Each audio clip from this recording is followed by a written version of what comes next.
I was looking up supposed Bible contradictions, and I was able to refute the great majority of them because it's usually just a translation error or something like that. But one of them I couldn't figure out. It was Matthew 28:2 and Luke 24:2. They saw the tomb. I think one verse says that the tomb was open, and one verse says the tomb was closed. And I'm not sure what the deal is with that.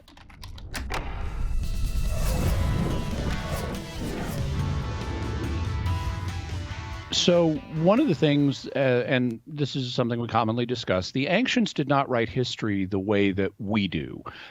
We insist today on a very videotape-like presentation, exactly what you would have seen in exactly chronological order if you were there with a video camera. The ancients did not do that. They sometimes did that, but they weren't required to. And one of the freedoms they had was the ability to rearrange events to make the meaning clearer.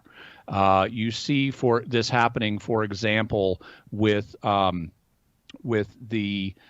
story of the fig tree. If you compare Mark and Matthew's version of it. In Mark, Jesus and the disciples are on their way to the temple. They see the fig tree. Jesus curses the fig tree. Then they go and he clears out the temple. Then they come back and they see that the fig tree is withered. And by juxtaposing the two sides of the fig tree story with the temple in the middle, it's a statement about the spiritual barrenness of the temple. In Matthew, though, Jesus first clears the temple, then they see the fig tree, and then the fig tree withers. And so Matthew has moved the two parts of the fig tree story together because they're on the same topic, and he wants to bring out a different aspect of their significance. He wants to make it really clear the connection between Jesus cursing the fig tree and it being withered. And he's not bringing out the aspect about the barrenness of the temple, at least not in the same way. Well, if you look at Mark and Luke's version of the resurrection narrative. And by the way, at jimmyakin.com, I've got a thing on how the resurrection narratives fit together, so you can check that out.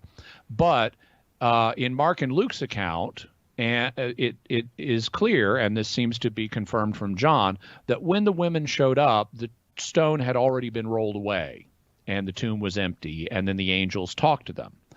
You look in Matthew's version, though, and in Matthew 28, it starts like this. Now, after the Sabbath, towards the dawn of the first day of the week, Mary Magdalene and the other Mary went to see the sepulchre.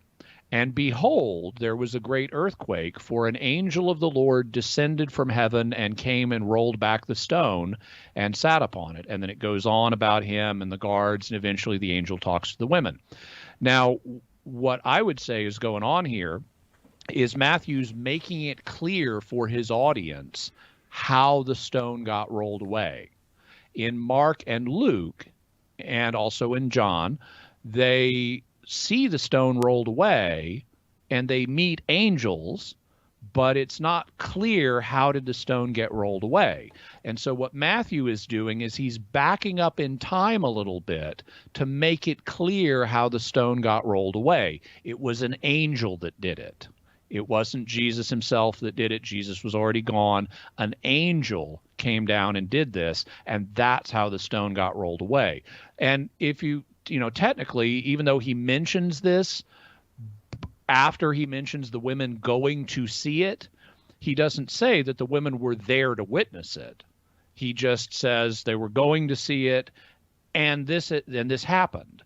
But that doesn't establish a strict chronology of these events because, as we mentioned, the evangelists and other ancient historical writers outside the New Testament don't have to give us everything in strictly chronological order.